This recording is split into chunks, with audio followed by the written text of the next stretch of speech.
Okay, the way you load the machine, you put here an extra slide. We already have a little slide here, but the product will bend through. And then you take the first product actually, put it with a closed side forward and put it halfway in, alright? You have to put it below the separator, just smoothly, so it goes smoothly in, does not crumble or anything. Then you can put the other products on top, alright? We need to apply some weight because we only have 20 pouches, so they don't have enough weight to cause the traction we need to actually pull down the lowest product. So we put a DVD box which has the same measures like the product itself, and put a weight, apply a weight. It's important, the weight should not be completely spread over the product. It's important that it's at the tip. At the tip it has to be some weight because here we have the conveyor belts and the ribbons which move out the product, alright? Then you have to make sure, you can see that here, that you attached this part here. These are just two plastic reels which apply extra pressure on the product itself to make sure that there's enough traction to move the product over the conveyor belt here, right? Then once you install the labels, now I just used some random labels, you can start the labeling part, you can start the main conveyor belt, and then you have a separate button. You also have a separate power supply. There are two more. One is for the input hopper because you have to make sure that the products are separated on the conveyor belt. That is the most important thing. If there's no gap between the products, it can actually not find it can actually not apply a label because it doesn't see a difference between the products. So that is very important. You can regulate the speed here with this button on the bottom here. So it's just set up fine right now. And make sure that here the labeling part actually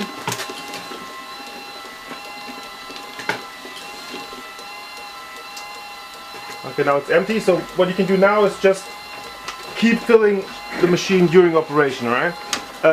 Okay, since the input hopper ran completely empty now, you have to go and do it the same way like before. Okay, first product in.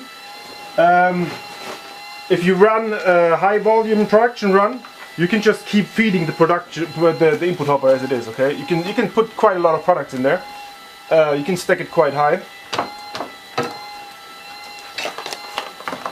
But in this case I have to apply the weight again. Once the weight is applied, I can start the input hopper in.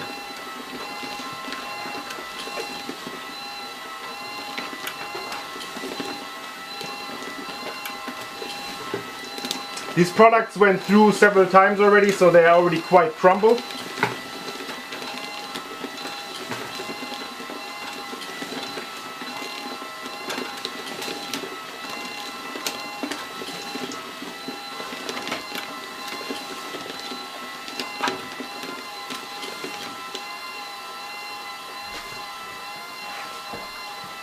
To change the labeling position, you can move the X position here by moving. Here's the sensor which actually detects the product.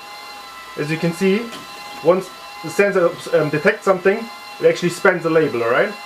Okay, I turn off the labeling part now. And make sure the label does not exceed the spending edge more than 3-4 millimeters max, right? You can adjust this here by adjusting this, the label sensor. Open these two screws and move it to the back or to the front. As you can see now, it readjusts. Okay, now you have literally nothing over the edge. That's also quite fine. Then when you readjust the labeling part, make sure when you go down that the two rubber rolls here actually meet the conveyor belt, okay? Because these have to press down the label onto the product. Of course, the measures are different when you later use these boxes. Of course, you can't go all the way down. You have to figure it out so you're around the height of 4 centimeters. But we also have to apply a different type of rolls here. But this is very simple to replace them, okay? So if you don't like the label position, you can change the X position by moving this sensor back and forth here, just opening these screws left to right.